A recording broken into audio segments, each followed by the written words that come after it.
I was in the Special Forces preparatory detachment for 6 months before they sent me to selection.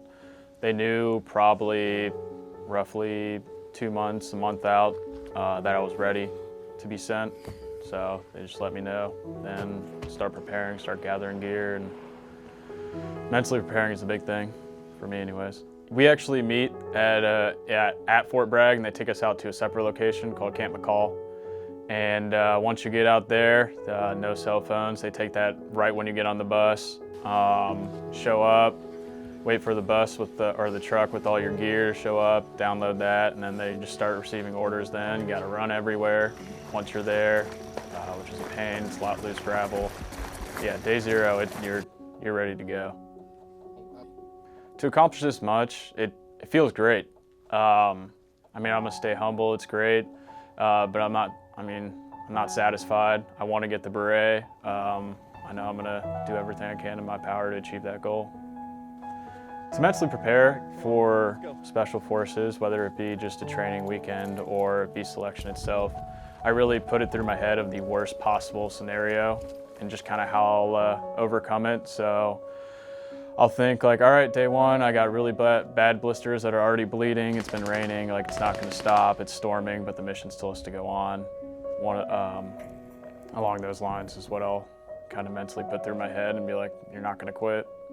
What drew me in the National Guard is I've always known that I've wanted to serve. I didn't know how to do it properly in a way that I didn't feel like I was missing out on too much of life and still wanted the college experience. So my roommate in my dorm was in the National Guard, and he's actually my best friend now, and he talked me into joined as a medic. I wanted to help people, but still be getting down and dirty with the infantry boys.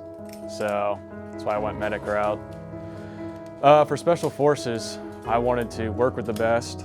I wanted to get the most out of my weekends, like I said before. If I was leaving my friends, family, missing out on events, I wanted it to be worth it, where I was really getting some good training. I know I was improving on myself, whether it be physically that weekend or mentally.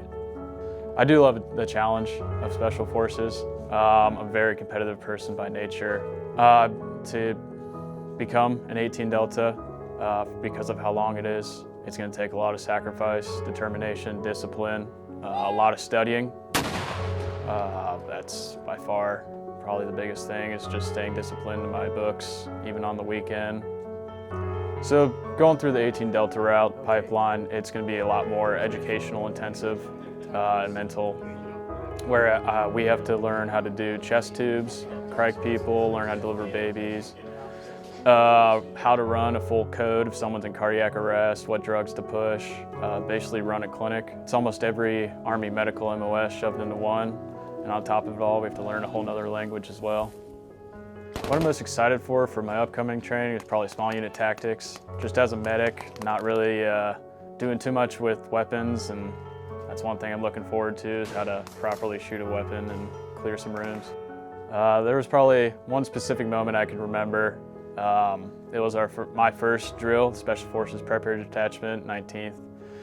Upper Ravenna, it was pouring down rain. We were in our third team event of the day, and I remember we were on our ruck run, where we probably had to do, it was probably about 1.5 miles, and meet a time requirement. And I looked over at my buddy who was there, and I just smiled at him like, this is the greatest thing ever.